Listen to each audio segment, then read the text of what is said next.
I am a woman in my late 20s. While finishing up my degree and working part-time, I had to find a new place to stay because my parents decided to downsize their home. It made sense for me to move in with my older brother, Grant. He had a stable job, a house big enough, and he told me straight up that he was glad to have me there. His wife, Sophie, often traveled for work, so he liked the idea of having some company around the place. When I moved in, I made sure I pulled my weight. I paid rent every month on time, I bought groceries, and I cleaned up. Grant would tell me he appreciated the help, especially when things got busy at his job.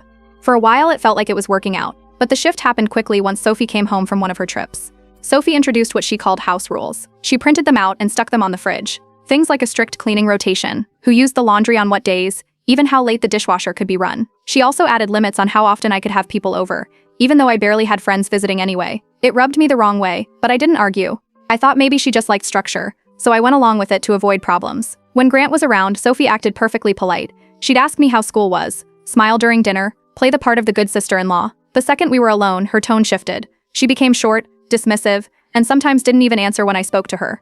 Small things kept happening too. I'd leave my toiletries in the bathroom cabinet and they'd be moved into a plastic bag outside my room. I'd put food in the fridge and it would get shoved to the back or left out on the counter. At first, I thought I was being sensitive, but it started adding up. I mentioned it to Grant once and he brushed it off. He told me Sophie was just adjusting to sharing her space and that it wasn't personal. I wanted to believe him, but it was hard when the signs were right in front of me. Sophie never once acknowledged anything I contributed to the house. She would brag to Grant about keeping things running smoothly when I was the one cleaning or restocking the pantry. I'd hear her telling him she did all the grocery shopping, when half the bags in the kitchen had been mine. When relatives came over, Sophie would introduce me in a way that made it sound temporary. "This is Alyssa, she's just staying here for a little while," as if I hadn't been paying rent and pulling my share. She'd make little jokes too, calling me the permanent roommate or saying Grant had his own dependent now. People laughed awkwardly, but I could feel the dig. It didn't stop there. One night I overheard Sophie telling Grant that since they might want kids one day, it would make sense for me to pay more rent. She said my room could eventually be the nursery, so my share should be higher to reflect the space. It wasn't even subtle anymore. I tried to talk to Grant about it, but he got defensive. He said he had to put his marriage first, but he also told me he still wanted me there. It felt like he was caught in the middle, but instead of addressing the problem, he was dodging it.